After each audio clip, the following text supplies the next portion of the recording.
The next thing I'm going to show you is how to format a list. So as you'll know, a list is any copy with line breaks as opposed to sort of unbroken body copy, for example, a normal paragraph. As I mentioned before, normal body copy goes into the normal default style.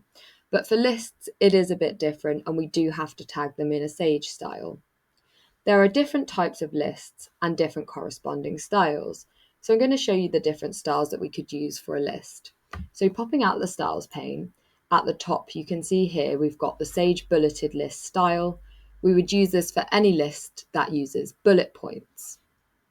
On the left hand side we've got the Sage lettered list style. We've actually got two styles here, one for lowercase letters and one for uppercase letters if you wanted to use letters in your list.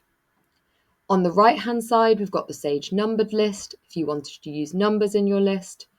Next door, we've also got Roman numerals if you wanted to use lower or uppercase Roman numerals for your list. And finally, next to the normal style, we have the Sage unnumbered list. So any list that doesn't use bullet points, letters, or numbers, it's just a list. So here, for example, we have a bullet point list. So we're going to pop open the styles pane and select the Sage bulleted list.